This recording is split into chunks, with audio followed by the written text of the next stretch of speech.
नमस्कार मैत्रिणींनो, कशा आहात? काय करत आहात? बरेच दिवस झाले मी लॉंग व्हिडिओ बनवला नव्हता. शॉर्ट व्हिडिओज बनवत होते. मग म्हटलं चला आज एक लॉंग व्हिडिओ बनवूया. हां, पण शॉर्ट व्हिडिओ माझे कसे लगेच लोकांपर्यंत पोचत होते, जास्त व्हायरल होत होते. पण लॉंग व्हिडिओला काय प्रॉब्लेम होतो माहीतच नाही. तो जास्त लोकांपर्यंत पोहोचतच नाही. पण माझा उद्देश तर तुम्हाला माहितीच आहे. जे निगेटिव्हिटीमध्ये अडकलेले आहेत त्यांना पॉझिटिव्हिटीचा एखादा मार्ग दाखवणे, त्यांच्या आयुष्यात जगण्यासाठी नवीन उमेद निर्माण करणे, म्हणून मी हा व्हिडिओ करते. तर मग चला म्हटलं आज करूया जरासा मोठा व्हिडिओ, आपल्या मैत्रिणींशी गप्पा मारूया. तर माझा आजचा विषय हा असणार आहे की अंत ही आरंभ हे.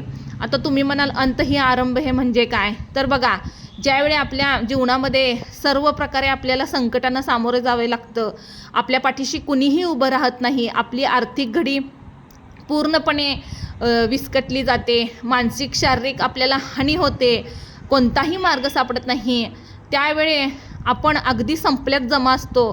त्यावेळे आता आपलं काहीच खरं नाही, आता आपला शेवट आला, किंवा जे निगेटिव्ह लोक आहेत त्यांच्यासमोर आता आपल्याला हार पत्करावी लागेल, अशी ज्यावेळी आपली इच्छा निर्माण होते किंवा आपल्याला वाटतं, त्यावेळी आपण जर देवाला आपण जर अगदी आत्मीयतेने जर आपण बोलावलं, देवा आता मी काय करू, मी तर प्रत्येक परीक्षा योग्य पद्धतीने दिली तरीसुद्धा मी अपयशी ठरत आहे, मी आता काय करू, तेव्हा देव कोणतं ना कोणतं एक दार नक्कीच आपल्यासाठी उघडून देतो. पण तिथंपर्यंत पोचणं आणि त्यातून नवीन मार्ग काढणं हे आपल्या हातात असतं.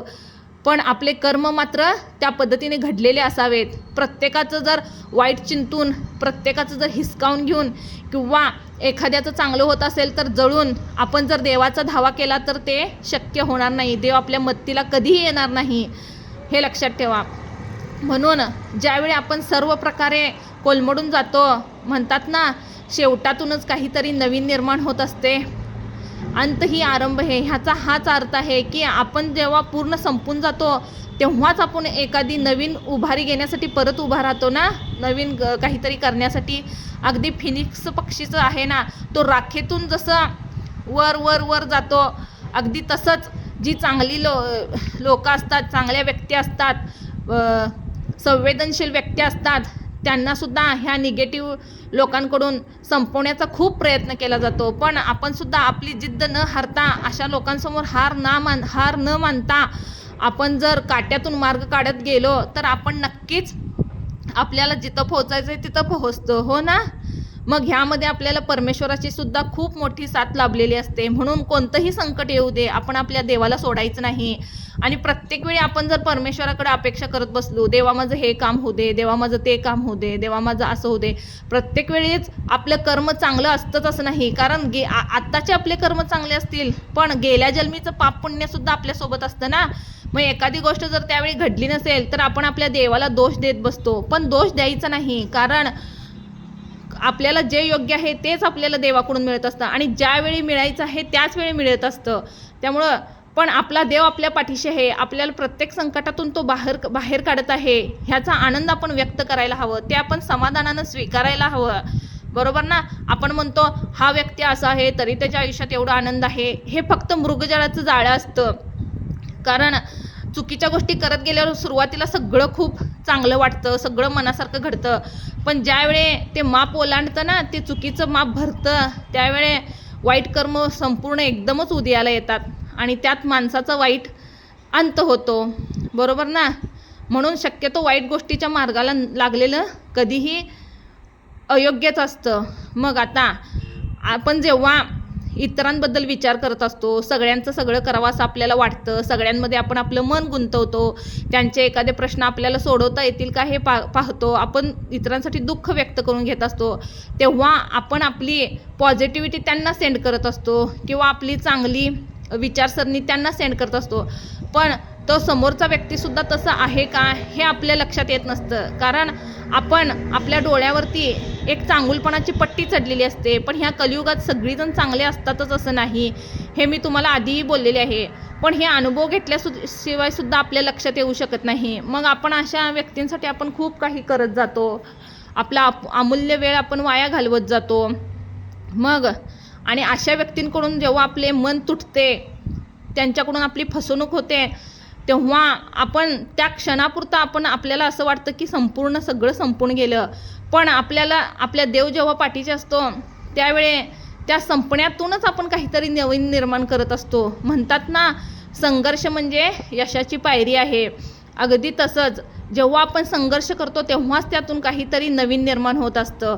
मग वाईटातून बाहेर पडण्यासाठी आपण हर प्रकारे संघर्ष करतो आणि त्या संघर्षांना यश येणार नाही असं होऊच शकणार नाही. मग आपण जेव्हा असे वाईट प्रसंग आपल्या आयुष्यात येतात त्यावेळी आपण आणखीन मजबूत होत जातो.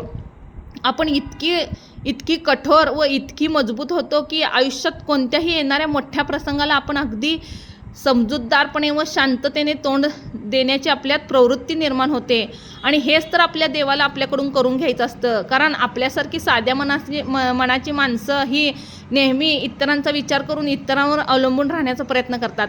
इतरांना सुख दिलं की आपल्याला सुख, ते आनंदी राहिले तर आपण आनंदी. पण तो समोरचा किती जरी केलं तर जर मान्यच करणारा नसेल, फक्त आपल्याला टॉर्चर करणारा असेल, तर तिथं आपण आपला वेळ वाया घालून काहीही उपयोग नसतो. मग हे आपल्या देवाच्या लक्षात येतं, पण आपल्या लवकर लक्षात येत नाही. मग हे लक्षात आल्यानंतरच आपली नवीन वाटचाल, नवी सुरुवात होते. आणि त्यावेळी आपल्याला अशा प्रसंगामध्ये साथ द्यायला फक्त आपला देव जरी असला तरी खूप असतं. आपण कोणत्याही माणसांची, व्यक्तींची वाट किंवा वेळ आपण पाहत बसत नाही. म्हणूनच मी तुम्हाला म्हटले की अंत ही आरंभ आहे. जेव्हा सर्व काही संपतं त्यावेळी हार मानायची नाही, आपली जिद्द सोडायची नाही, आपल्या देवावर इतकी श्रद्धा ठेवायची, इतकी आर्त पुकार आपल्या देवाला द्यायची की देवाचं मनसुद्धा हेलावून जाईल आणि कोणता ना कोणता मार्ग आपला देव आपल्याला नक्कीच दाखवून देईल. पण त्यातून तो मार्ग म्हणजे विस्तू, म्हणजे कसं गरम असतं ना, कोळसे कसे गरम, त्यातून पाय ठेवून आपल्याला धाडसाने त्यातून उडी मारून बाहेर जावे लागेल. आणि तेवढं धाडस जर आपण केलं तर नक्कीच आपण अशा वाईट प्रसंगातून बाहेर पडतो, अशा वाईट व्यक्तींच्या विळख्यातून बाहेर पडतो. पण दुर्दैव हे की आपली सकारात्मकता, आपला उत्साह, आपला आनंद, ह्या सर्व गोष्टींपासून असे निगेटिव्ह नार्सिसिस्ट लोक पूर्णपणे मुकून जातात.